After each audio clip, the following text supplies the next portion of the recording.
Olá, novamente é um prazer recebê-los aqui. Eu sou a Maria Letícia e esse é o nosso encontro online, que faz parte do projeto Lab Moda Mais, que é uma formação em moda sustentável e empregabilidade voltada para os jovens. Esse é um projeto realizado pelo Ecotesse, uma ONG que atua há mais de 17 anos na área da moda sustentável e desenvolve projetos que contribuam para uma construção de uma cadeia de moda ética, limpa e inclusiva. Nessa edição, a gente tem o apoio da PVH Foundation. E além das nossas atividades presenciais, nós temos esses encontros online com convidados inspiradores das mais diversas áreas da cadeia da moda. E hoje estamos recebendo o Dudu Bertolini, que meio que nem precisa muito de apresentações. Mas ele começou a carreira criando para outras marcas, como Triton e Coaching, até abrir, junto com a Rita Comparato, a marca Neon. Ele também apresenta diversos programas de TV, como o Brasil Next Top Model, Amor e Sexo, e o último é o Nós, os Fashionistas, da FTV. E hoje ele trabalha como figurinista, estilista, coordenador de curso. O que mais, Dudu? Por favor, se apresente para os nossos alunos. Olá, boa noite a todos. Queria dizer que é um prazer poder estar aqui com vocês hoje à noite, abrindo esse espaço de troca. Toda vez que a gente, é muito potente, né? O quanto a gente ensina, aprende, troca. E eu acredito que o aprendizado, a educação e a troca são a base para toda a transformação que a gente precisa no mundo e na moda. Então, eu queria parabenizar essa iniciativa aqui da Ecotech de vocês, agradecer o convite da Maria Letícia de poder estar aqui com vocês hoje e agradecer demais a presença de cada um de vocês que estão aqui hoje, né? Participando. E eu quero realmente que seja um espaço horizontal de troca, tá? Meu nome é Dudu Bertolini, eu faço várias coisas ligadas à moda e outras que não são ligadas à moda também. Parece que quanto mais o tempo passa, mais dificuldade eu tenho em falar qual é a minha profissão. Mas, na verdade, eu acho isso bom, porque me vendo como um profissional multidisciplinar de moda, né? Aonde, como a própria Letícia já disse, né? Aonde eu já trabalhei como estilista, como stylist, como curador, como apresentador, como comunicador, como professor, como inúmeras coisas. Quanto mais esses campos de atuação se ampliam, mais eu percebo que a força está na mensagem e não na plataforma. Eu percebo que todas as plataformas aonde eu puder trazer uma mensagem que eu acredite que faça diferença, que eu acredite que eu possa impactar positivamente o mundo à minha volta, isso me interessa, né? E eu percebo que por mais diversos que sejam esses campos de atuação, todos eles partem de um mesmo cerne, eles partem de um mesmo lugar, de uma mesma essência, tá? E eu acho que é muito legal, principalmente para quem está começando. Sei que muitos de vocês não conhecem muito da trajetória de cada um de vocês, mas para quem está aqui começando, eu acho que é muito bom a gente poder experimentar, se aventurar em diferentes linguagens, né? E poder descobrir. Aqui, nesse curso, você já tem a chance de conversar com profissionais de diferentes áreas. Eu acho que isso é muito estimulante, né? Para que vocês possam ter uma visão a 360, né, do que a moda é e pode ser. Eu até queria começar assim essa fala falando justamente da importância, né, do ensino de moda e de todos os outros. Eu acho que a educação, o aprendizado e a troca são a base para a transformação do mundo, como eu já havia dito. E eu acho que o ensino de moda, assim como o ensino que a gente tem, né, no colégio, em todas as faculdades, ele está passando por uma grande transformação. Tá? A nós também a gente tem um dever e a obrigação de transformar o ensino de moda, fazer com que ele seja mais acessível, mais inclusivo, mais verdadeiramente diverso, né? E também de descolonizar a narrativa pela qual ela foi criada até então, né? Se a gente ainda vive num país, às vezes, onde a gente ainda aprende que o Pedro Álvares Cabral descobriu o Brasil e não invadiu o Brasil, né? Hoje isso já mudou muito, né? Inclusive muitas escolas já estão fazendo uma restituição histórica do que isso significa. eu vejo que o ensino de moda passa pela mesma questão. Eu também tive uma formação há 20 e poucos anos atrás, quando eu entrei na faculdade, onde eu recebia uma informação totalmente eurocentrada, né? E pouco eu sabia sobre a origem, identidade da moda brasileira, né? Ou ainda a gente ainda tinha um recorte que era muito elitista, muito inacessível, que ainda pensava a moda como um sistema, por vezes, ainda muito excludente, ainda que valiosa por inúmeros motivos, né? Sempre super potente na sua capacidade de expressão, na capacidade de transformar a sociedade a qual ela pertence, mas ainda assim passando por um recorte, por vezes, ainda muito excludente. Então, agora, eu acho que é maravilhoso que a gente pense como a gente pode pensar o ensino de moda decolonial, um ensino de moda verdadeiramente plural, e iniciativas como essa daqui, eu acho que são fundamentais para isso, né? E acho que é muito importante também que a gente promova novas fontes, né? Ou novas fontes de aprendizado, como eu disse para vocês, que na minha época em que eu cursei a faculdade não existiam, né? Então, hoje, eu recomendo para vocês, leiam, compartilhem e sigam Hanairá Negreiros, Cíntia Mariá, Vanessa Iano, Júlia Vidal, Vicenta Perrota, André Carvalhal, Giovana Nader, são vários nomes que eu vou adorar compartilhar com vocês depois, se eu puder aqui. Eu sei que a gente tem um momento de indicação, mas que eu acho que são Margot Tonhon, são pessoas que estão falando de moda, de beleza, de comportamento, de política, através da moda, justamente por essa perspectiva crítica, analítica. E eu acho que é essa moda que a gente busca, né? Até quando eu trago essa perspectiva, eu gostaria de trazer uma provocação aqui para vocês que complementa muito do que a gente vai conversar aqui hoje. E eu trago essa provocação no nome de uma pergunta, tá? Essa é a pergunta que eu me faço todos os dias quando eu saio da cama e vou trabalhar com moda, tá? E essa pergunta é: moda para quê? Para que serve a moda? Aliás, eu vou adorar quem de vocês quiser contar para que vocês acham que serve a moda. Se vocês quiserem escrever aqui no chat um pouquinho do que vocês pensam, de uma forma simples, não precisa ser nada também, né, que a gente está falando, até quem quiser aqui, de repente, abrir o microfone, também fique à vontade, tá, se for isso. Mas eu trago para vocês essa pergunta: moda para quê? Para que serve a moda, tá? E a resposta para essa pergunta, para mim, ela me transformou, tá? Exatamente, moda para quê? Ela transformou muito do meu entendimento, né? Do porquê eu comecei a trabalhar com moda. A moda, né, em si, ela é um grande sistema de renovação permanente que traduz os nossos desejos coletivos. A moda está presente em todos os lugares e ela vai muito além da roupa.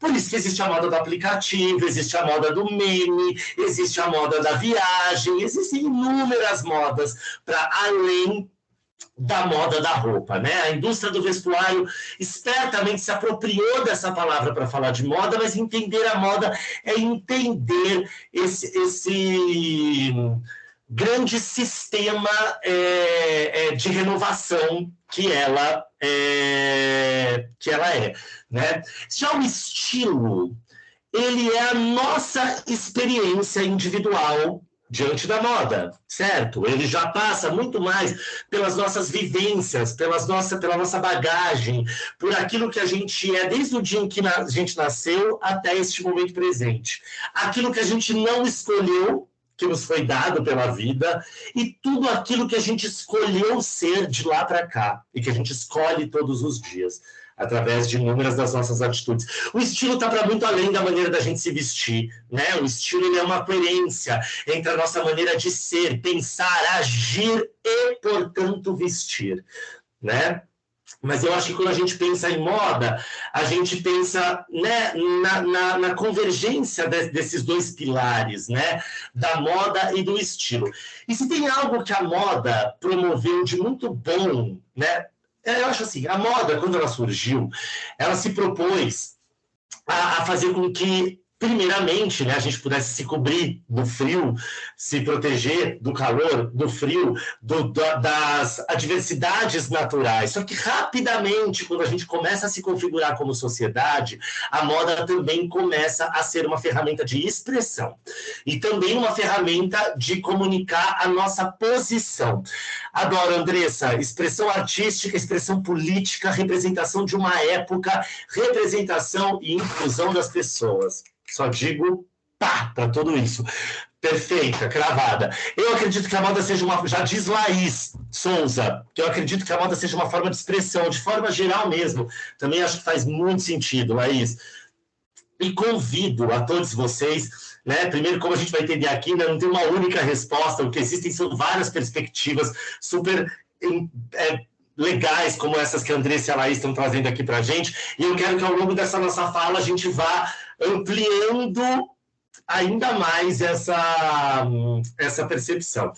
Então, eu acho que a moda, assim que ela assumiu esse papel de expressão, né, e também de comunicar quem nós somos dentro do contexto social e coletivo que a gente cria, comunicação e se posicionar, se expressar no mundo. Claro, Maria Letícia, perfeita, excelente, exatamente. Todas ótimas, que aliás é muito boa essa nuvem que a gente vai construindo aqui, né? Porque são essas perspectivas que vão se complementando. Então, quando a gente percebe que a moda ganha esse papel social, ela passa a se tornar uma ferramenta de expressão fantástica. Mas, como o ser humano é muito louco e muito complexo também, ela já vira também uma ferramenta de opressão. Tá? É impressionante a gente perceber como, ao longo da história da moda, né, e da humanidade, como a gente conseguiu passar séculos oprimindo as pessoas, fazendo com que elas escondessem os seus corpos. Mulheres, né, foram cerceadas, o poder de atuação, de voz da mulher foi tolhido através da sociedade, através da moda também, tá? A Isabel diz que acredita que a moda seja um reflexo do seu interior, muitas vezes. Sim, Isabel, é o que a gente espera que ela seja. O que a gente mais quer é que a moda seja um reflexo, uma extensão da nossa personalidade, né? Então, rapidamente, a moda se tornou também uma ferramenta de expressão. Se você pensar que a gente se apertou nos espartilhos mais apertados da história, que fizeram com que algumas pessoas fossem literalmente vítimas da moda. Teve mulheres, historicamente, que usaram espartilhos tão apertados que as barbatanas atravessavam o tecido e furaram a costela das pobrezinhas, né? Se a gente pensa que na China antiga pessoas espremeram seus pés para criar os famosos pés de lótus, para atender um determinado padrão estético que nós mesmos criamos, entendeu? Então, ao mesmo tempo que a moda já se mostrou um poderoso veículo de expressão, ela também se mostrou um veículo de opressão, tá? Vamos lembrar, voltando mais uma vez, do Moda Pra Quê, o quanto a moda é antropológica, o quanto através da história da moda a gente consegue entender a sociedade, o pensamento vigente das pessoas num determinado lugar, num determinado espaço e tempo. A gente entende religião, a gente entende geografia. Claro que a gente entende política através da moda, isso é super importante, né? Então, olha que o Wesley diz que a moda é uma forma de expressar sua vivência e de outras que te acompanham. Concordo totalmente. Acho que a gente tem que salvar a nuvem desse chat aqui, tá?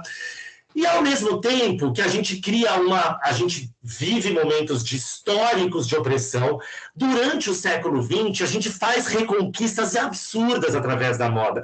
Quando a mulher conseguiu ser libertada do espartilho, através da criação do estilista Paul Poiret, no começo do século XX, na França, isso não foi uma mudança estética, não foi uma tendência de moda, isso mudou a sociedade.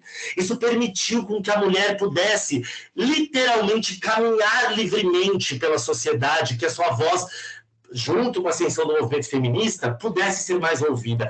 Quando a mulher reconquista o direito de usar calças, né, nesse contexto europeu e norte-americano do começo do século XX, isso não é uma mudança estética, isso é uma mudança social, comportamental. Então, a gente tem uma retomada. Aí, quando a gente pensa nos movimentos de contracultura, a partir dos anos 50, que vão desde os punks, dos greasers, dos mods, de todos os movimentos de contracultura, dos rebeldes, que foram tão importantes, que são tão importantes até hoje, para contestar a normatividade, para contestar, né, a padronização, a gente entende como a moda se fez também uma ferramenta de libertação, tá?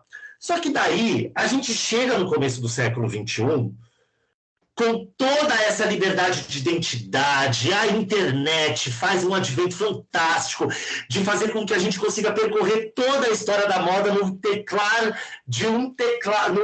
batendo o dedo no nosso teclado. A gente entende como pessoas do globo inteiro pensam e se comunicam ao mesmo tempo, né? E é como se a gente fizesse um rasante por tudo que a história da moda produziu até hoje e a gente conseguisse misturar isso tudo valorizando as identidades individuais. Uau, que bela conquista! Não é isso que a gente queria da moda? Que bom! Só que como é que dentro desse processo a moda se tornou uma das indústrias mais poluentes do mundo? Como é que ao custo da gente se expressar livremente, da gente poder ter a melhor oferta de produtos, como é que a gente entra numa lógica em que a gente cria os maiores lixões a céu aberto do mundo e a gente se torna um dos maiores vilões da sustentabilidade, pensando que hoje a gente produz uma média de 80 bilhões de peças de roupa, das quais 40% dessas peças são descartadas sem nunca ou quase nunca terem sido usadas.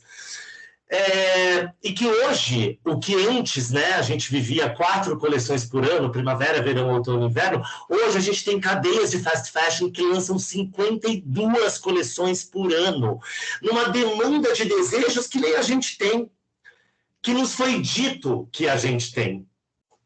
E além da gente se tornar uma das indústrias mais poluentes do mundo, a gente incentivou a individualidade, mas a gente continuou a padronizar e a criar padrões cada vez mais difíceis de serem atingidos.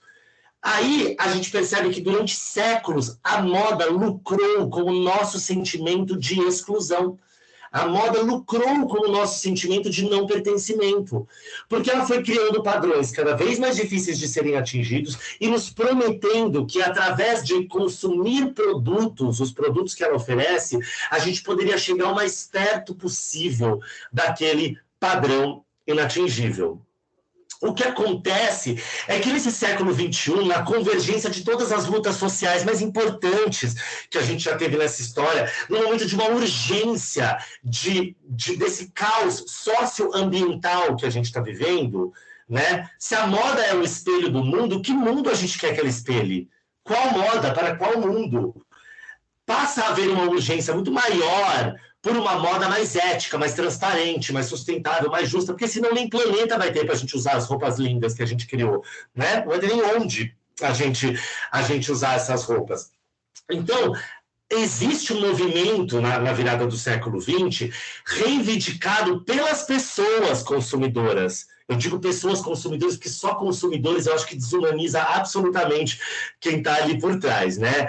Eu acho que as pessoas reivindicaram que elas passaram a querer consumir produtos e acreditar em marcas que incentivem as nossas diferenças, que valorizem as nossas diferenças, que valorizem diferentes corpos, raças, estilos, cabelos, classes sociais, identidades de gênero, expressões de gênero, e não mais a lógica perversa e contrária de que nós não somos adequados o suficiente para pertencer a essa moda.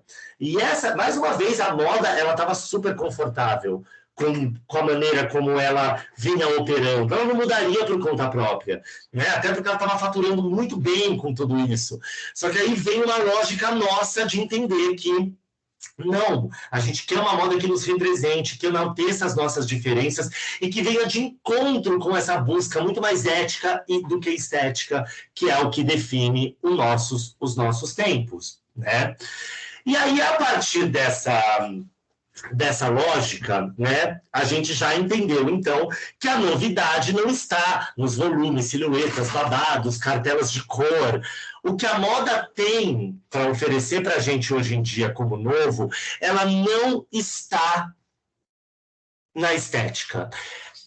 A estética, o design, ele é uma ponte para a transformação. Ela é uma ponte que ativa os nossos desejos, que ativa a nossa vontade, que ativa a nossa vontade de se comunicar, de se expressar através da moda. Não tem nada errado com a estética, a gente ama a estética, a gente está aqui para isso, a gente adora a criação, é tanta animação que eu vou bater na mão na minha impressora aqui do lado. Vocês já viram, né, gente, que eu não consigo ser minimalista nem no meu gestual, tá? Eu nem pretendo, tá? Mas pelo entusiasmo de estar aqui, você entendeu? Podendo falar com vocês. Então, eu acho que por essa perspectiva, a gente começa a perguntar qual moda para qual mundo. A gente entende que todas as ferramentas que a gente usa para o design, que a gente usa com a criação, elas têm que servir tanto como base para um pensamento mais ecossustentável, ou que ela possibilite uma ferramenta de expressão individual libertária, que ela seja uma moda para libertar, que a gente nunca mais precise entender que o nosso desejo por roupas baratas, cada vez mais rápidas, pode gerar uma tragédia como a de Rana Plaza, que aconteceu em Bangladesh há mais de 10 anos atrás, onde 1.200 pessoas morreram, estavam vivendo uma situação de trabalho análogo à escravidão para produzir roupas a preços baixíssimos para grandes cadeias de fast fashion. A custo do quê? A da gente consumir tendências que, no fundo, a gente nem... e que estão sendo bombardeadas de que a gente precisa delas, mas que elas nem partem, na verdade, de um desejo genuíno nosso. Então, é preciso uma inversão de lógica muito grande nesse sentido. E é nesse sentido que eu vejo a minha trajetória, né?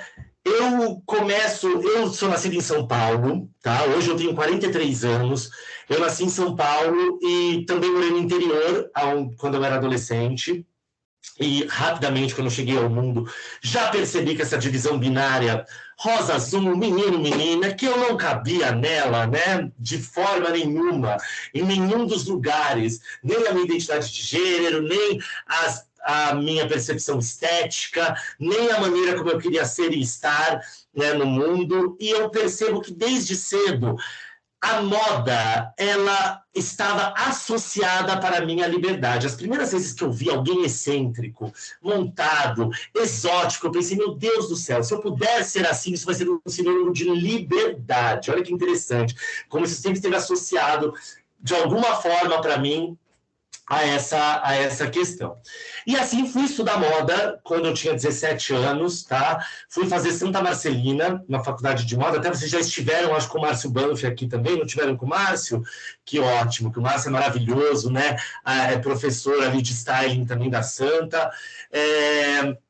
Ainda no momento, né, em que o ensino de moda ainda é, né, muito excludente, mas graças a boas iniciativas como essa que a gente está tendo aqui e por muitas outras que a gente vê surgindo cada vez mais, né? A gente entende o nosso compromisso em democratizar cada vez mais esse conhecimento.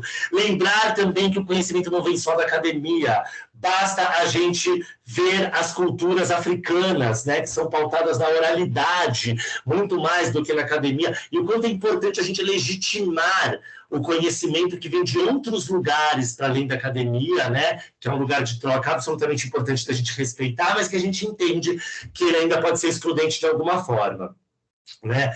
Aí eu entro na faculdade em 97, dizendo que eu queria fazer tudo menos ser estilista, porque engraçado, eu queria trabalhar com jornalismo de moda, e realmente a comunicação, para mim, até hoje é super importante, né? Só que rapidinho, quando eu entrei na faculdade, eu já vi que não, né? Que eu queria pôr a mão na massa, que eu queria criar imagens, que eu queria fazer coisas, e é ali que eu descubro o styling, né? Essa incrível profissão que é ser um construtor de imagens de moda, né? Construtor mesmo, né? Porque o stylist, ele tá ali regendo aquela orquestra, né? Seja por trás dos catálogos, desfiles, campanhas ou editoriais que ele promove, né? mas é uma figura que está ali trabalhando nessa construção dessa imagem de moda. Eu já percebi que era com isso que eu queria trabalhar, que eu queria trabalhar. E eu já comecei a trabalhar logo no primeiro semestre da faculdade de moda. E isso foi muito bom. Isso, inclusive, inviabilizou que eu terminasse a própria faculdade. Eu terminei no quarto ano, eu acabei abandonando meu curso porque eu estava super envolvido com o mercado e eu tinha uma carga horária muito pesada de trabalho e eu fiz essa opção. Só é muito curioso que, assim como eu estou aqui diante de vocês, né, assim, que a gente está tendo essa troca, a vida só me levou de volta para esse cenário do aprendizado, da troca, do lecionar, né? Eu hoje sou um dos conselheiros e fundadores da Instituto Casa de Criadores, que também é uma escola gratuita de moda, pensada por um ensino decolonial, que foi um dos projetos mais importantes que eu já trabalhei com ensino com educação. Não sei se alguns de vocês conhecem aqui um pouco desse projeto. Até 3 anos atrás, eu fui coordenador da coordenação da graduação em design de moda do IED São Paulo, do Instituto Europeu de Design. Então, é interessante que a vida, de alguma forma, me trouxe para essa perspectiva.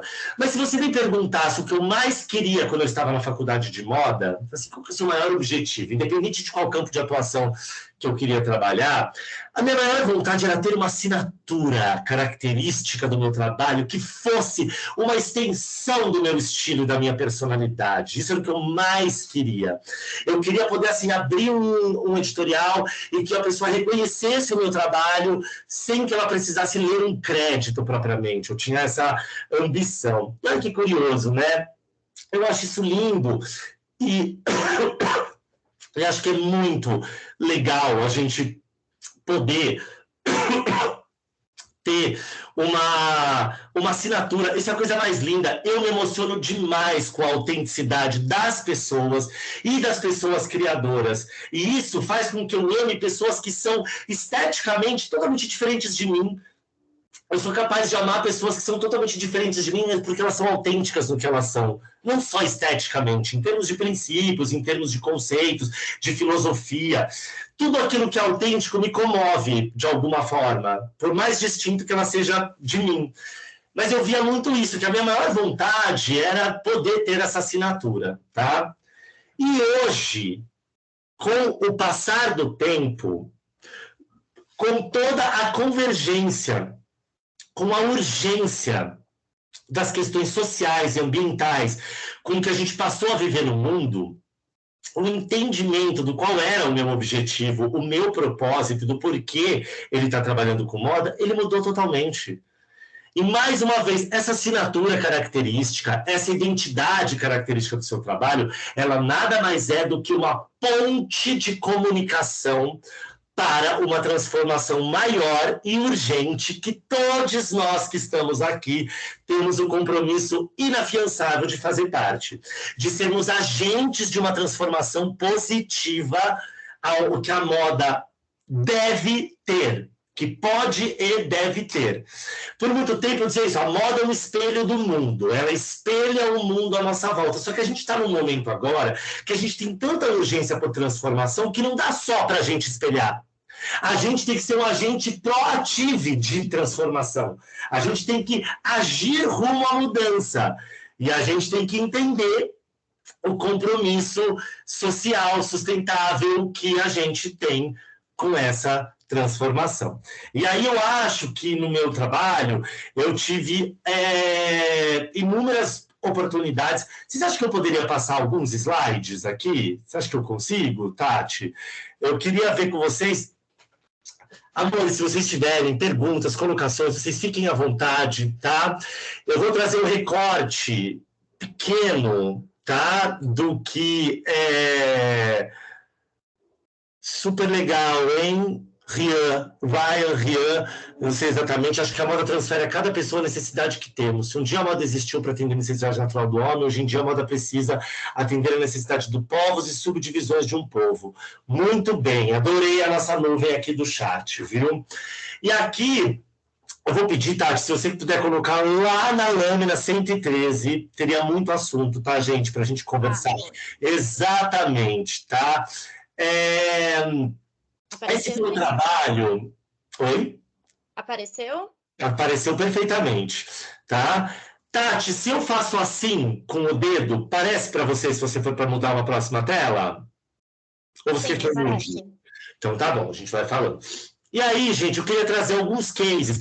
Mais uma vez, né, eu tenho aí um pouco mais de 20 anos, né? Eu comecei a trabalhar com 17 anos. Como eu contei para vocês, estou com 43, ainda tem muita coisa para viver nessa vida.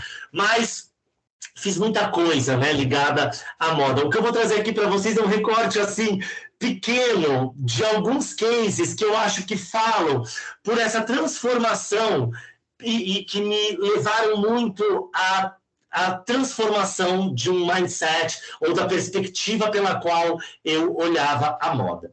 Eu fui curador de uma exposição que traçou parcerias entre comunidades rendeiras e estilistas e designers de todo o Brasil. Eu passei 3 anos curando essa exposição, viajando principalmente para os interiores do Nordeste. Eu também tinha rendeiras de outras regiões, mas o foco realmente era o Nordeste, tão lindo, tão plural na sua arte, no seu artesanato, na sua cultura, né? E o mais legal daqui é que a gente promovia intercâmbios culturais muito legítimos, ou seja, as comunidades rendeiras preservavam a sua técnica, a sua ancestralidade e também o seu olhar estético enquanto criadoras, e isso se somava à proposta dos designers e estilistas. Olha que interessante essa foto aqui da esquerda, com esse chapéu de flores. Essa é uma técnica de renda das mais antigas do Brasil, que é a renda irlandesa da Divina Pastora. A Divina Pastora é uma cidade deste tamanho, muito pequena, no interior do Sergipe, do estado do Sergipe. É a única cidade do Brasil que faz essa renda da Divina Pastora. Ela é uma herança irlandesa, mas ela ganha um contorno totalmente brasileiro aqui. É uma das rendas mais delicadas, maravilhosas e difíceis de fazer que você pode imaginar. A Amapô é uma marca paulistana contemporânea, feita pelas estilistas Carol Gold e Pete Taliani. Elas desfilam no São Paulo Fashion Week também. Tem toda uma trajetória super bonita e que falam, são mestras do jeanswear também. Elas desenharam esse vestido junto com a comunidade da renda, da comunidade das rendeiras da Divina Pastora. Elas trabalharam junto em um novo riscado da renda, que antes só respeitava desenhos mais clássicos de flores, e fizeram um desenho geométrico e gráfico em cima de uma renda ancestral e trabalhando uma modelagem que era totalmente nova, tá? Aqui no meio, nós temos um look feito pela estilista Adriana Barra, em parceria com as rendeiras da Renda Renascença de Camalaú, que fica no interior da Paraíba, tá? Numa área de sertão, onde elas fazem uma renda super preciosa. E aqui à direita, a gente tem um look do estilista Samuel Sernansky, que ele fez junto com a comunidade das rendeiras de Divina Pastora. Tati, vou pedir para você passar a próxima tela para mim, tá? E essa foi um trabalho que despertou muito para mim, tá? Este look da direita, foi feito por mim, pela minha marca Neon, tá? Que foi uma marca que eu tive durante 10 anos, que era focada em estamparia brasileira, tá? Que é inclusive essa roupa que eu estou usando aqui hoje, é do meu acervo da Neon. Eu adoraria contar para vocês mais sobre a história da Neon, mas eu vou precisar de um monte de roubar metade dos professores de vocês, se eu for começar aqui a contar, mas eu estou super aberto a gente continuar essas prosas e conversas em outras situações, tá? E aqui eu trabalhei com as labirinteiras, que são as rendeiras da renda Labirinto, que fizeram, olha que linda a cena que elas montaram nas costas dessa peça, tá vendo? Tipo, com barcos, peixes, tem uma baleia passeando aí na renda também, e a gente entremeou isso com a fita de cetim. E muito desse trabalho, se você passar a próxima, Tati, ele está ligado a gente fazer uma restituição histórica com as artesãs. Eu defendo que a gente tem que derrubar, de qualquer forma, a divisão entre a artesã e a artista. Na verdade, todas as vezes a gente coloca o artista ou o estilista aqui em cima e o artesão aqui. E essa já é uma das maiores desigualdades e injustiças. Essa artesã, esse artesão, esses artesanes, são pessoas que além da sua técnica, elas têm a total habilidade criativa e artística e a valorização do seu legado enquanto artesãos e artistas, inclusive financeiramente, ela é muito importante para que a gente possa repensar a arte e artesanato no Brasil. Aqui, eu fui, durante 2 anos, curador de moda do CCSP, que é um espaço chamado Centro Cultural São Paulo, e ali eu fiz uma série de iniciativas de diversidade, de inclusão, que foram super importantes, e eu montei um ateliê permanente da estilista Vicenta Perrota, que é um nome que eu recomendo demais vocês conhecerem e convidarem para vir aqui falar com vocês também, tá? Contem comigo, inclusive, se precisarem dessa articulação, porque a Vicenta é uma mulher trans e que trabalha com capacitação e criação de pessoas trans. Principalmente mulheres trans, mas também homens trans, pessoas não binárias, pessoas em situação de vulnerabilidade social.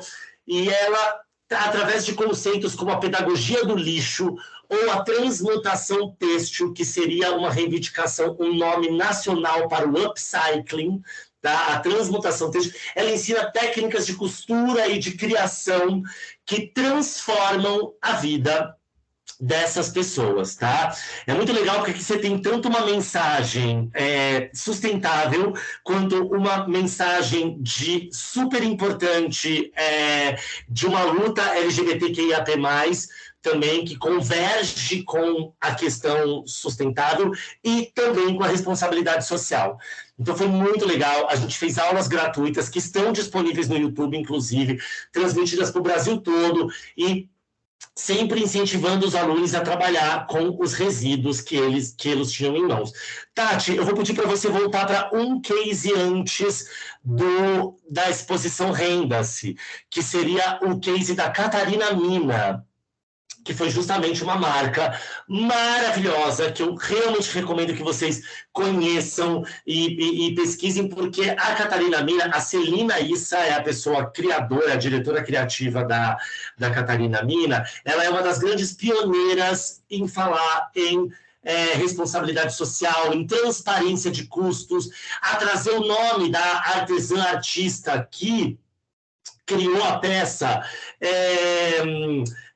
junto com a etiqueta, como uma forma de humanizar a presença dessas pessoas. E aí eu tive a chance de fazer essa coleção de bolsas com ela. Essa campanha a gente fez na sala da minha casa, sem recurso nenhum, gente.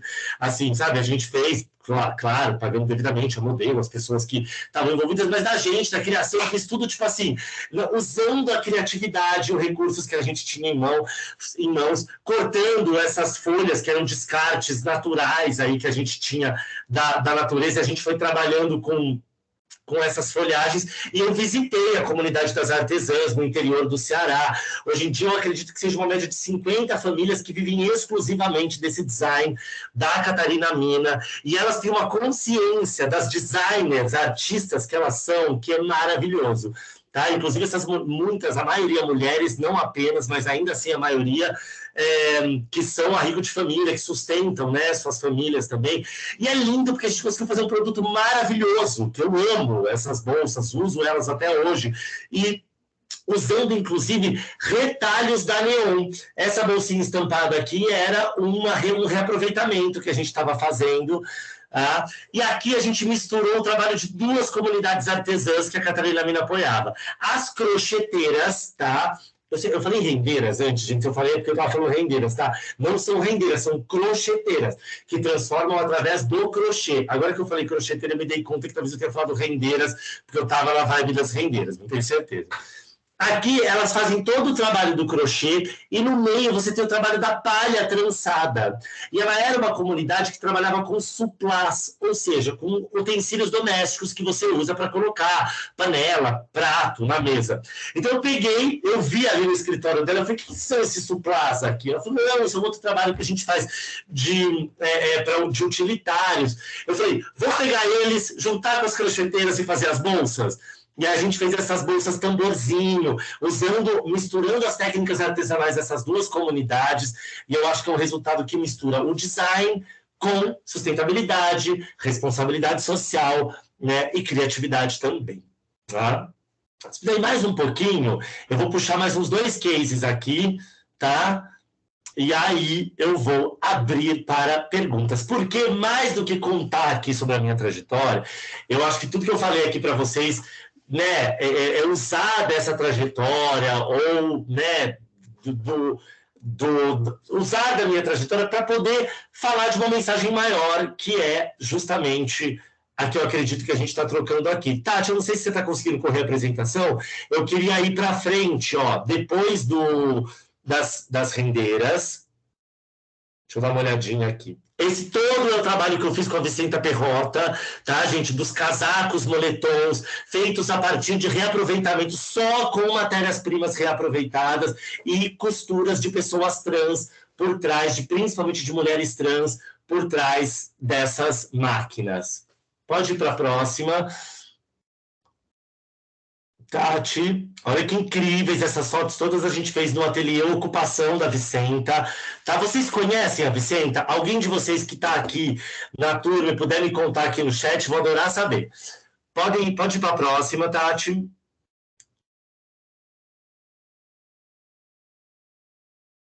E aqui foi o desfile da Vicenta na última edição da Casa de Criadores, aonde a Anitta, que era uma moradora da Casa Florescer, que é uma casa de acolhimento para mulheres trans, e ela é uma mulher trans cadeirante, fruto de uma poliomielite que ela teve na Vicenta. Ó, a Bianca conhece a Vicenta, que tudo, é incrível o trabalho dela, vale realmente, e a Laís já vai procurar saber, você vai gostar. Pode ir para a próxima, Tati.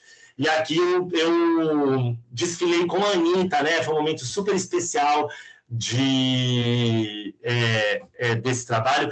E aqui é um trabalho que eu fiz durante a pandemia. Na verdade, eu fotografei antes da pandemia, mas depois a gente lançou durante, que chama As Corpas que Ocupamos, em que eu fiz um trabalho colaborativo onde eu chamei pessoas dissidentas, né, nas suas identidades de gênero, nas suas histórias, na sua pluralidade, pessoas trans, pessoas não binárias, pessoas LGBTQIAP+, pessoas com deficiência, pessoas com inúmeras histórias.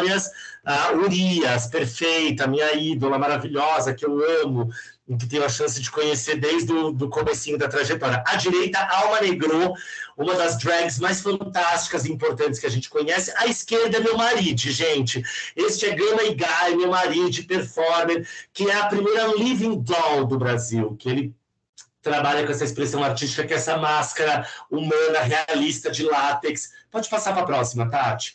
Tá? Conheçam também o trabalho de Gama, meu marido maravilhoso. Aqui no meio temos Chiara Felipe, da Baticu, maravilhosa. Lucas Navarro, Alma arrasa muito, né, Wesley? Eu acho também. Lucas Navarro, que é essa bicha preta, não binária, maravilhosa, incrível, performer, multiartista. E aqui direita, Angie Williams, uma das nossas modelos mais incríveis, tá? Uma mulher trans fantástica. A Angie, morro também, Wesley, que o Wesley está dizendo aqui. Tati, pode colocar aqui para a próxima? Eu acho que a gente deve ter aí. Este é outro editorial. Por que eu trago estes editoriais, gente? Aqui, Jupe do Bairro, à esquerda, Rafa da Cruz aqui no meio e Adelaide Estorvo aqui à direita. E nós criamos juntas toda a equipe de criação desta equipe. Ela é uma equipe trans, com exceção de mim, que me reconhece enquanto pessoa não binária, e da minha assistente, que é uma mulher cis, tá? Mas todas. A LGBT, que é um núcleo de mulheres trans que ensinam maquiagem, educação através da beleza. A gente conceituou esse editorial juntas, que chama Cartas Bonitas, né? Realmente questionando o papel da beleza, ou do que a gente entende enquanto beleza na nossa sociedade. Tá? Se puder, passa aqui para a próxima, e eu vou até o meu Rainbow Power, até esse o próximo editorial, e aí a gente... difícil, tá? A gente acabar muito assunto, né? Assunto bom, eu acho, tá? Para vocês. Aí aqui temos Vicenta Perrota enquanto modelo à direita, e aqui Jupe do Bairro, minha ídola, uma das artistas mais fantásticas que a gente já teve nesse Brasil, tá? Fotografada aqui no CCSP, mas é muito bonito, que mais uma vez... Toda representatividade importa? Nem sempre. Quem é que está por trás das imagens que a gente está realizando? Próxima, se você puder, Tati, tá? Que bom, Isabel, eu estou amando também. Então, a gente traz aqui para uma reflexão de que, assim, quando a gente vai se questionar também se apenas aquela representatividade está na modelo que está na vitrine. Será que existem outras pessoas pretas, trans, dissidentes, que têm uma verdade, uma legitimidade atrás daquela imagem que está sendo construída? Né? Como é que a gente traz cada vez mais essa responsabilidade? E a outra pergunta, qual é a responsabilidade diante das imagens que a gente cria? Como é que essas imagens vão bater? Se a gente foi tão irresponsável por tanto tempo, criando imagens que aceleraram a disforia das pessoas, o desejo inconstante das pessoas de serem jovens ou de serem magras, como se isso forem atributos a serem perseguidos, como se isso fossem qualidades que nos deveriam ser levadas em conta para que nós fôssemos aceites, percebe? Então, todos esses trabalhos que eu trago para vocês, eles olham para a perspectiva da responsabilidade da imagem de moda, de como a imagem de moda pode contribuir para um mundo e uma moda verdadeiramente mais plurais, mais inclusivas, para que outros se sintam incluídos e representados de uma forma mais legítima e verdadeira. Aqui, Neon Cunha, meu amor da minha vida, que se Oxalá quiser, ano que vem vai ser nossa vereadora, meu amor, que não foi deputada estadual dessa vez, tá? Mas há de ser, teve 35 mil votos, é maravilhosa, minha amiga querida, uma educadora de moda espetacular e também uma das fundadoras e conselheiras da Instituto Casa de Criadores também, tá? E aqui, peço, Tati, para você trazer mais um editorial que eu acredito que seja o Rainbow Power, que é este editorial que eu assinei para a Vogue Brasil, tá? Há anos atrás, né, no momento onde a Vogue ainda estava padecendo demais, né, de um olhar mais verdadeiro, mais incluído, mais incluso, e aqui temos à esquerda a Lineker, no meio, minha querida Pabla, e à direita, Lia Clark. E a importância daí foi a gente ter... Obrigado, Wesley, tá? Wesley disse que o editorial é perfeito. Para mim foi super importante também, porque além de assinar o styling, fui eu quem propus essa curadoria de artistas para a Vogue, né? E conseguimos essa parceria com a Gucci, que é uma das marcas internacionais mais importantes da atualidade, que aceitou emprestar 100% das suas roupas para serem usadas aqui. Claro, mais importante ainda é a gente valorizar a nossa moda nacional, e a gente tem muita gente incrível para isso. Mas nesse contexto foi importante, porque a gente também tem a validade, né? A gente percebe que uma marca internacional, um dos grandes players do mercado, está se dispondo e honrado em vestir estas corpas. E isso é uma inversão, né, de protagonismo. E a gente tem aqui no Brasil uma cultura drag, uma cultura trans, onde a gente tem artistas trans e drags nas paradas de sucesso junto com artistas cisgêneros. E isso é muito poderoso. E isso é muito transformador. Se puder passar a próxima, Tati. Ah, e aqui eu tenho a segunda parte, a gente tinha aqui no meio Lina Pereira, nossa linda quebrada, maravilhosa, à direita Ivana Wonder e à esquerda nossa Lady Leste, Glória Groove, com quem eu tive a honra de trabalhar, porque, né, nesse sentido, enquanto comunicador de moda, o meu trabalho mais, assim, que eu entendo como relevante, foi o Amor e Sexo, né, onde eu fui jurado fixo da bancada por algumas temporadas, porque a gente conseguiu usar uma plataforma de comunicação muito poderosa, que é um canal de TV aberta, no caso a Globo, que tem um alcance gigantesco, para falar de identidade de gênero, de uma sexualidade mais aberta e mais plural, de falar de questões sociopolíticas que até então não estavam sendo discutidas nesses canais. Eu tenho orgulho de dizer que eu fui a pessoa que convidou Linda Quebrada para ir pela primeira vez lá na Globo, cantar Bicha Preta, que foi um momento histórico, e foi lá que eu conheci Glória Groove e Pablo ainda começando suas carreiras, suas trajetórias, né? Então, e foi lindo de ver como elas puderam crescer, extrapolar todas essas plataformas e criar uma história que né, tão importante e legendary, lendária, não só para o Brasil, como para o mundo, né, gente? A RuPaul, né, que é a drag queen mais famosa do mundo, tem 2 milhões de seguidores no Instagram, a Pablo tem 10, entendeu? Então, assim, é uma mudança de perspectiva, de panorama fantástico. E quisera eu poder ter tido a Pablo e a Glória Groove quando eu era criança, quando eu olhava para esse mundo binário e pensava que não havia espaço para mim. E quando eu penso qual é a maior importância que eu acredito que o meu trabalho possa ter, é que ele possa criar modas e modelos cada vez mais plurais, para que as pessoas possam se sentir cada vez mais incluídas. Né? E essa é a maior ferramenta de transformação. Então, para fechar aqui essa fala, eu digo o seguinte: para que serve a moda?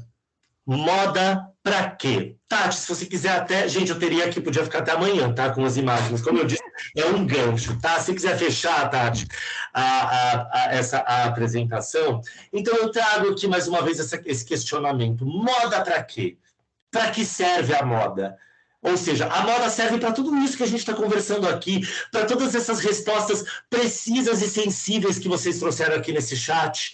Ela serve para tudo isso que a gente conversou, ela serve para incluir, ela serve para aceitar, ela serve para acolher, ela serve para divertir, para exuberar, para a gente se montar, mas ela também serve para manifestar politicamente, ela também serve para incluir socialmente. Eu tenho certeza que vocês, assim como eu, é para essa moda que vocês estão batalhando, se formando, aprendendo, criando e construindo.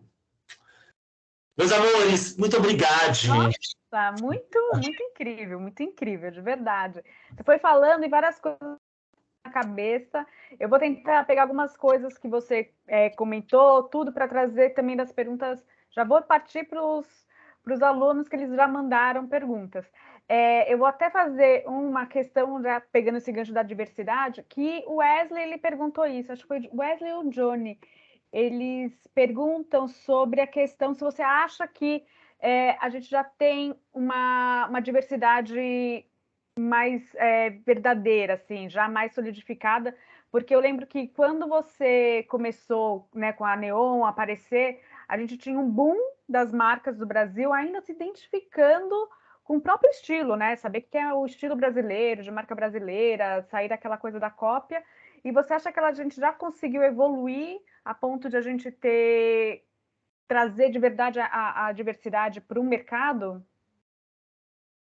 Ótima pergunta. E o que eu vejo é assim: se a gente olhar o quanto a gente caminhou nos últimos 10 anos, se a gente olhar quanto a gente caminhou nos últimos 5 anos, é um avanço de mentalidade, é uma mudança de protagonismos absurda. Isso é fantástico, isso é louvável, e é muito importante que a gente traga os aplausos, porque senão a gente tem muito mais compartilhamento de histórias de violência contra as nossas corpas, ou quanto populações ainda entendidas como minoritárias, né?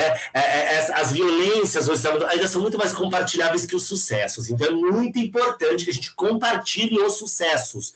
Isso é muito importante. Mas e a gente tem muitos ganhos, gente, ganhos sem volta, ganhos que não vão voltar para trás. Mas é claro que quanto mais consciência a gente tem, mais a gente entende o quanto de transformação ainda é necessária. A gente entende que ao mesmo tempo que a gente ganhou muita diversidade, muita pluralidade, a gente também ganhou uma diversidade de fachada. A gente também ganhou aquela marca que vai colocar a modelo preta na campanha, mas que não tem nenhuma pessoa preta trabalhando na equipe, ou que não tem lá dentro. Ou a marca que vai apoiar uma causa LGBTQIA+, ao mesmo tempo que ela apoia outras empresas que trabalham, que são super opressoras com gênero, que apoiam partidos políticos genocidas, entendeu? Que vão contra a existência desses mesmos grupos. É o famoso rainbow washing, que em inglês quer dizer a lavagem do arco-íris, né? É o mesmo que se fala para o green washing, que é a lavagem verde para marcas que se dizem sustentáveis, que põe aquela folhinha assim na etiqueta e põe uma coisinha com uma cara bege verdinha, mas que não são sustentáveis coisa nenhuma, né? Ou a marca que faz o rainbow washing, que só em junho ela aparece para falar, olha, eu adoro o orgulho, e na verdade não está fazendo ações afirmativas nesse sentido. Pegar o pink money, né? O Pink Money. O Rainbow Wash e o Pink Money é a mesma coisa, ótimo. Mas é perfeito, assim, exatamente. O Pink Money. O Pink Money é o nosso dinheiro bom. O Rainbow Wash é quando fazem mau uso do nosso Pink Money, né, na verdade. Então, faz super sentido, Letícia. Então, eu acho isso, sabe, Wesley? Eu acho que a gente ganhou muito, sim. E a gente tem, assim, né? Você vê, por exemplo, como dentro do mercado de moda, quando a Neon começou, a gente não tinha nenhuma estilista preta em Marisa Week. Não tem ninguém. Tudo bem, o Ronaldo. Ronaldo não é um homem branco, tá? Que eu amo também. Ronaldo Fraga, meu amigo, mas que vem de uma outra vivência. Hoje você vai. Mas tudo bem, isso mudou muito, o evento mudou muito, a moda mudou muito, mas assim, você vai chegar lá, vai estar a Isaac, vai estar os Dendezeiros, vão estar a Ângela Brito, vão estar, sabe, um monte, vai estar o Alexandre Cíntia Félix, que esteve aqui com a gente. Quem? A Cíntia Félix, das Maria. A Cíntia, maravilhosa, entendeu? Então, assim, aí você vai ver uma mudança de protagonismo. Você vai ver que as modelos, né, negras, pardas, indígenas, modelos assim, que elas chegaram mesmo para dominar o mercado, e isso não tem volta, né? E a gente vai ver a presença de corpas gordas, de corpas com deficiência, com orgulho, né, da magnitude das suas presenças. Então, é isso que eu falei, eu acho que a gente tem sim uma mudança, um avanço, depende de cada um de nós questionar estas ausências. Vamos lembrar de que, assim como aplaudir as presenças, é questionar as ausências, né? Essa é a melhor ferramenta que a gente tem para promover uma mudança. E a gente entender cada um de onde a gente fala. Cada um de nós aqui fala de um lugar, né? De um diferente lugar, pessoal, social, humano, do lugar de onde você fala. Quais são as estratégias e estruturas que você pode movimentar? Quais são aquelas que você consegue transformar? Então, dessa vez, temos diversidade? Temos. Falta muito? Um monte. É isso. Para resumir de uma forma mais clara, o Johnny, se alguns alunos, se o Johnny ou se o Wesley que mandaram antes quiserem também fazer pergunta, me avisa que a gente abre o microfone para vocês. Mas o Johnny ele fez uma pergunta bastante, o Wesley e o Johnny, sobre a questão do seu estilo. Então, eles querem mais ou menos saber, tipo, você desenvolveu esse estilo tão marcante e num mercado que sempre pede por cópia, né? A gente vê muito disso que você fala no começo, da necessidade opressora da gente ficar aparecendo e se adequando aos lugares, a gente também vê as marcas fazendo isso e copiando muito, e você é uma pessoa que conseguiu desenvolver seu estilo, tanto como estilista de marcas, como figurinista e até como comunicador. Eu acho que você tem, né, essa coisa que você fala, né, de ser muito extravagante, né, de você falar, também é uma forma de você conseguir comunicar no seu próprio estilo. Como que você conseguiu fazer isso? Como que você conseguiu, de repente, até ter as atualizações e essas inovações que o mercado está trazendo e você se manter? Primeiro, obrigado, né, por essa pergunta também, né? Até legal que, como eu contei para vocês, que quando eu comecei a faculdade, isso era o que de alguma forma eu mais almejava, né? Que eu entendi que ter um estilo marcante era o que eu mais. E hoje eu entendo que ele é a ponte, né, para as outras transformações que a gente pode ter. Eu acho, assim, trazendo uma coisa, eu acho interessante que se o mundo de hoje ele ainda é muito competitiva, a moda, por vezes, ainda se mostra muito recessiva. Mas é interessante que ela está valorizando cada vez mais a autenticidade. Você pode ver o próprio fenômeno das mídias sociais. Se, por um lado, ele também traz um esvaziamento, tá? Então, tem um lado que ele traz uma certa superficialidade, ele também traz uma possibilidade, as pessoas se destacam pela unicidade, pela autenticidade delas. Você pode ouvir de qualquer ferramenta que você vai falar de alguém, de um criador de conteúdo digital, ele só se deu bem porque ele era único, porque ele, né, era único, era diferente do que se via.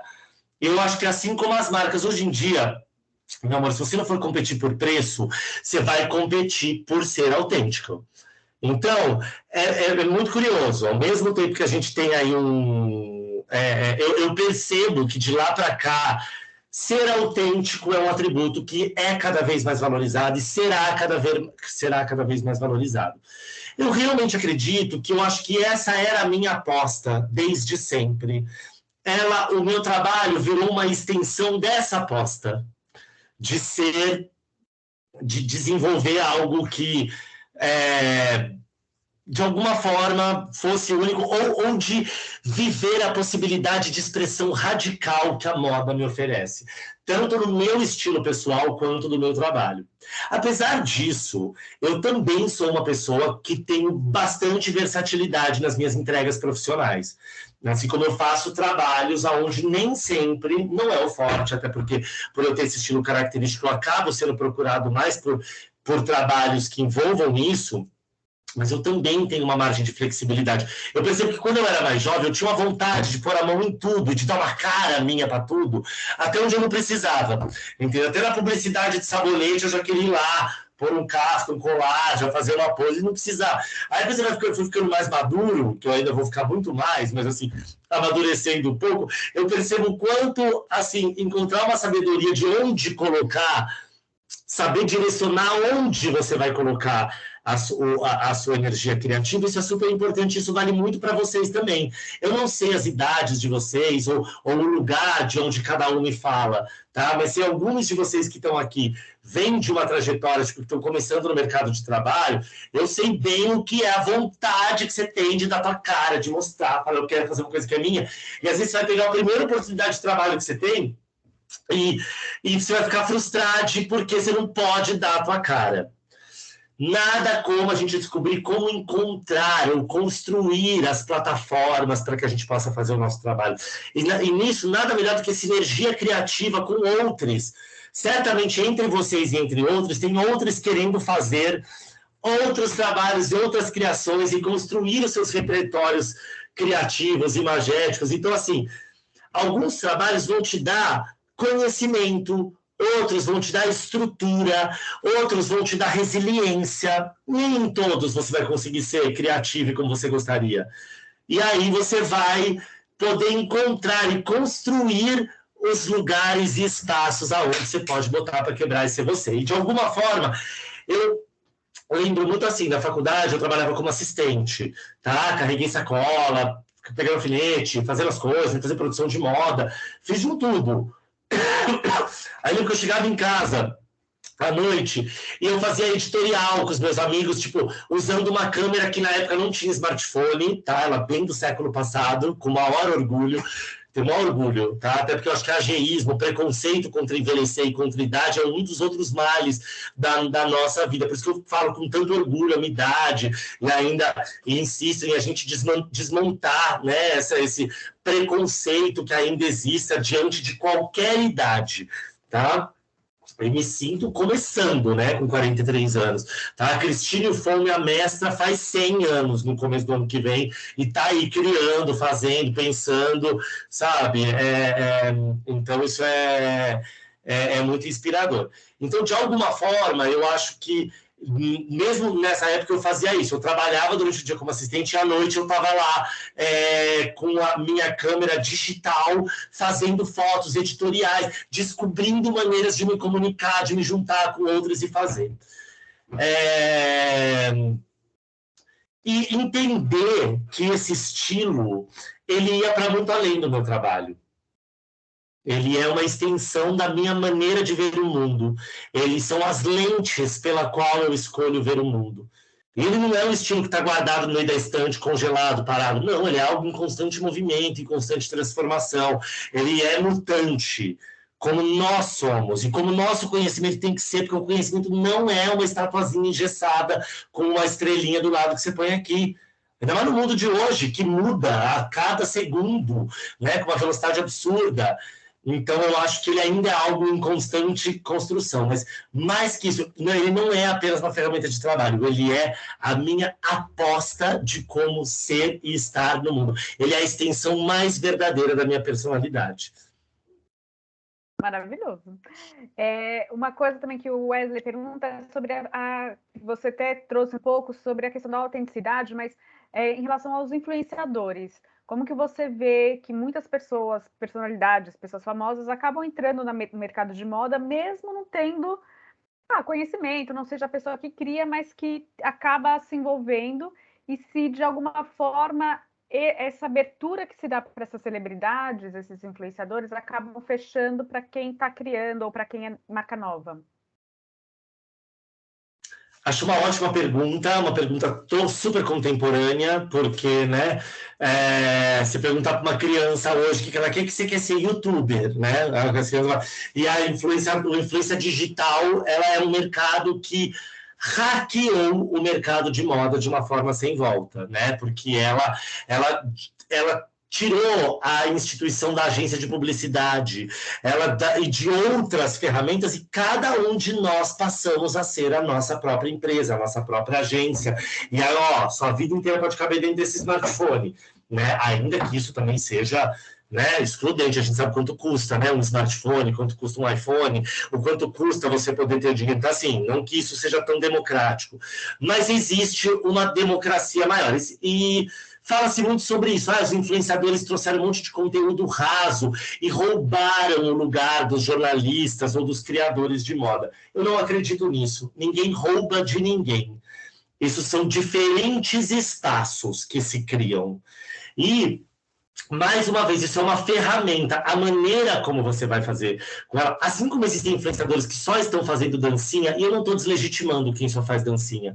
Eu não sei dançar, então eu admiro quem sabe. Que bom, você sabe fazer tum-tum-tum, fazer assim. Eu não consigo aprender, eu sei fazer pose, sou ótimo nisso. Mas já não sou tão bom em fazer dancinha do TikTok. E acho muito legal quem é bom em fazer isso. Quando começou uma polêmica com as blogueiras, é muito bom que essa palavra já é meio vintage, né? Já é uma palavra de época, blogueira, né? Porque, né, a maioria dessas pessoas não tem mais blog hoje em dia.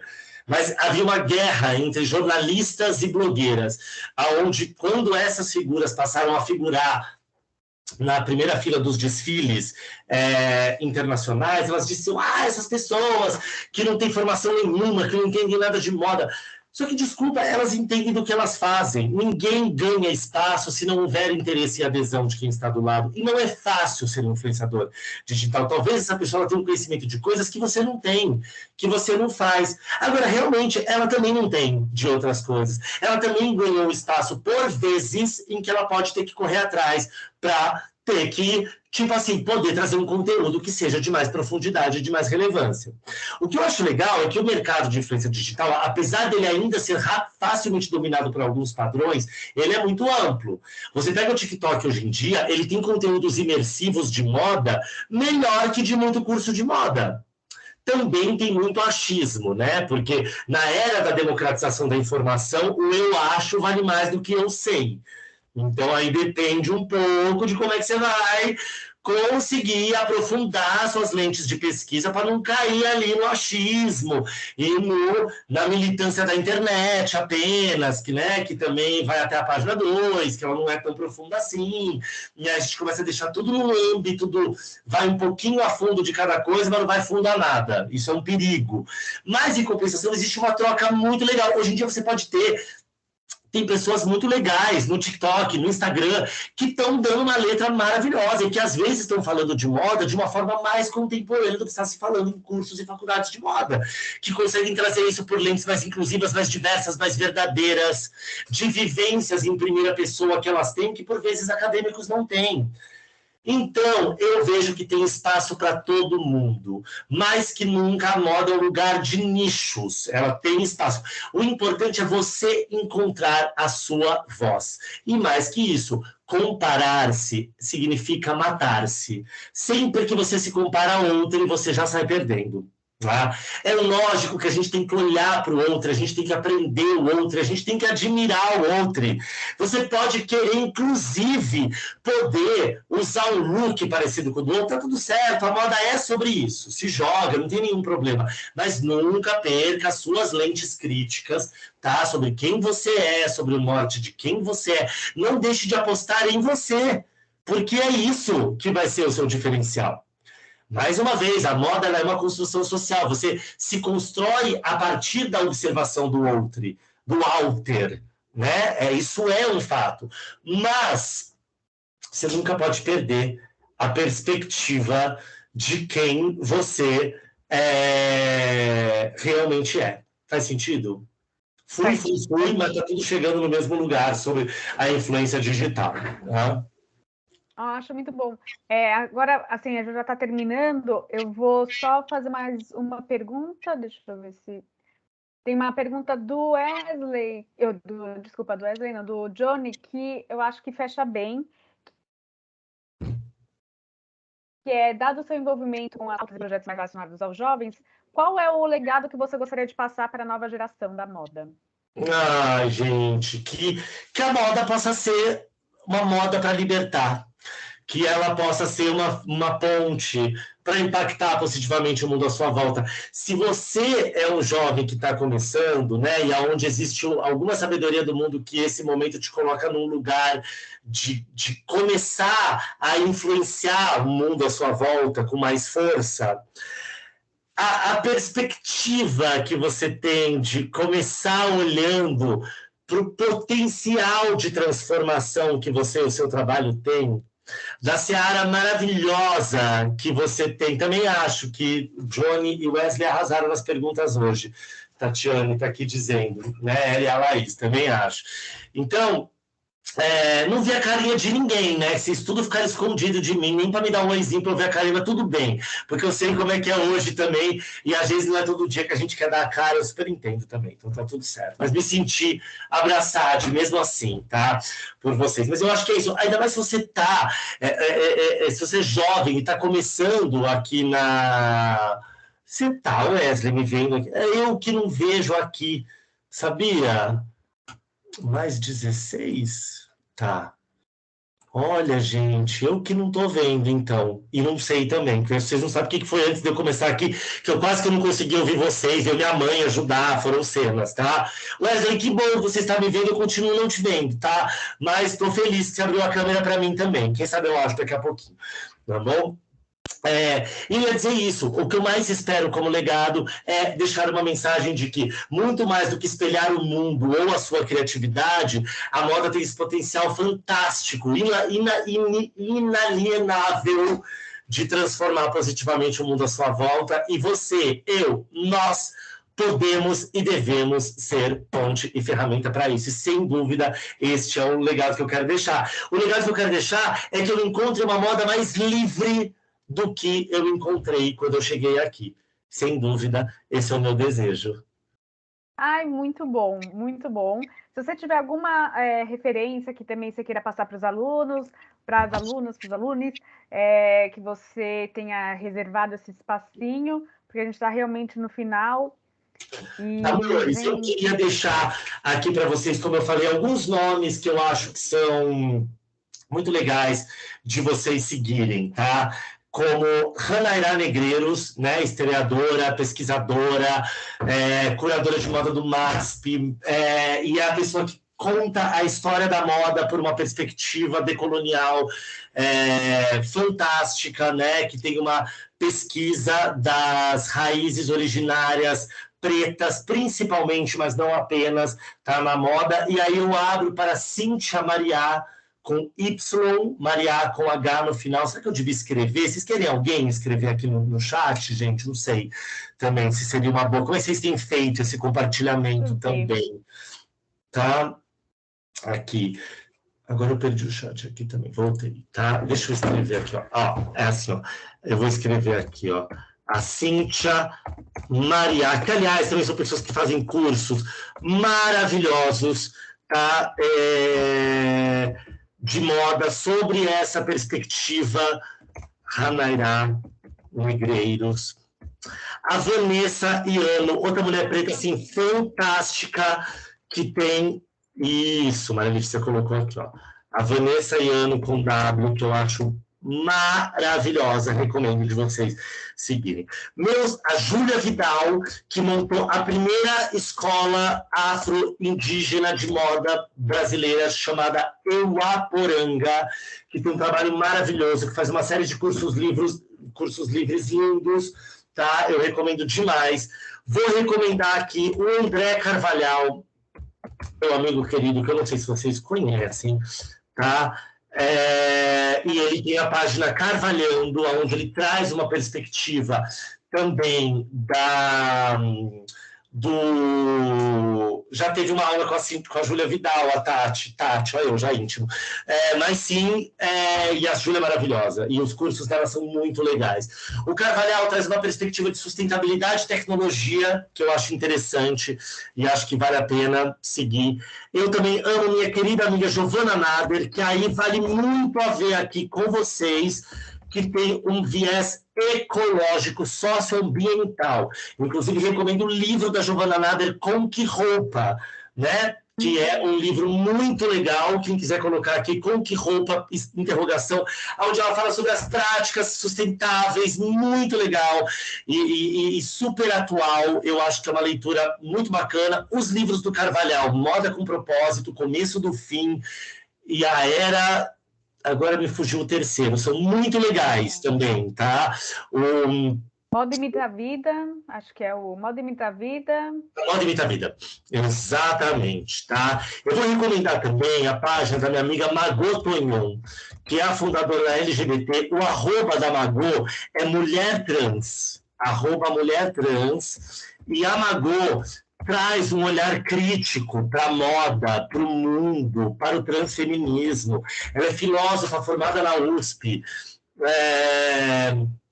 e ela traz uma lente crítica muito legal quando a gente pensa e fala em moda. E, claro, leiam e compartilhem todas as nossas feministas pretas, perfeitas, Djamila Ribeiro, Joyce Berti, vai falar de moda, vai, porque vai refletir num outro lugar, quando você vai, sabe, pensar por moda. Ó, a Johanna está dizendo que a Magu é maravilhosa. A Magu é fantástica. E realmente uma pessoa, assim, que fala de moda por lentes muito, muito maravilhosas, viu? Muito inspiradoras aqui também. Tá? Acho que essas são algumas, tá, das dicas que eu tenho. Se vocês se interessam por styling, eu nem lembro mais exatamente o meu papel, como é que nós vamos falar de uma área, eu falei de todas, né? A vim falar de uma vez, eu vim falar de 360. Mas a gente vai falar um pouquinho de styling, já numa referência que vem de um outro lugar. Eu tenho, sim, uma grande referência de moda, de uma mestra que antecede meus passos, ela já não estava entre nós quando eu nasci, que é a Diana Vreeland. A Diana Vreeland, ela foi a maior editora de moda da história da segunda metade do século XX. Ela esteve à frente da Vogue América dos anos de 63 até 71. E ela criou todo um repertório de moda que meio que tange os pontos de invenção do styling. Ela é fantástica, ela é realmente assim, ela tem um livro publicado pela Visionaire, onde são compartilhados os memorandos que ela escrevia todos os dias para a equipe de estilo com a qual ela trabalhava. E para mim isso é uma bíblia. O livro dela, Glamour, é maravilhoso, e ela tem esse livro que chama The Eye Has to Travel, o olho deve viajar, e esse é o documentário dela que acabou de ser lançado no Brasil por uma plataforma de streaming. Também é um documentário maravilhoso e inspirador. The Eye Has to Travel. Eu vejo Mami Vreeland, como eu chamo a Diana, porque ela é a minha mãezinha, assim, dos grandes fundamentos. Então, eu não poderia deixar de deixar aqui essa dica para vocês. Não, e esse livro dela eu consegui comprar num sebo, porque ele já está esgotado. Então, busquem sebos, porque com certeza vai achar. E acho que deve ter muita coisa online hoje em dia também, tá? Que às vezes também consegue por um viés mais democrático também. O bom do sebo é que eu paguei muito barato. Foi uma coisa assim, me enfiei lá no sebo em Pinheiros e achei. Que maravilha. Sei lá, R$20, acho, nem isso. Que delícia. Eu nem sabia que estava lá. Maravilhoso. Muito obrigada, Dudu, de verdade. Foi uma aula assim muito inspiradora, muito maravilhosa. Acho que cabeças explodiram aí, porque a minha ficou com vários pensamentos ao mesmo tempo. Foi muito inspirador de verdade. Agradecer muito também a oportunidade de conversar com os nossos alunos, com as nossas alunas, os nossos alunos, todo mundo que pediu muito. A gente, né, recebeu aí as solicitações. Traz o Dudu. E a gente foi e fez acontecer. Então, muito obrigada de verdade. Eu aqui queria agradecer demais pela oportunidade de estar aqui com vocês, com todos vocês que participaram, interagiram, trocaram, e de poder fazer parte dessa história tão bonita que vocês estão construindo aqui, pensando o ensino de moda como ele deve ser. Viu? Ô, meu amor, obrigado, Andressa, Joana, maravilhosa, obrigado, amor, viu? Johnny, por todos, Wesley, pelas perguntas maravilhosas, Thalita, todos vocês aqui que participaram aqui com a gente. Viu? Muito obrigada, de verdade. Boa noite, alunos. Obrigada também vocês a participarem. Foi ótimo ter vocês aqui e mandarem as perguntas. Viu? Até a próxima semana. Continuem aí com os... E no meu caso, até as próximas, viu? Que sejam em breve. Seja aqui eu encontrando vocês por esse mundo afora, que eu tenho certeza que sim. Vai encontrar. Beijo, gente. Tchau, tchau. Tchau, tchau.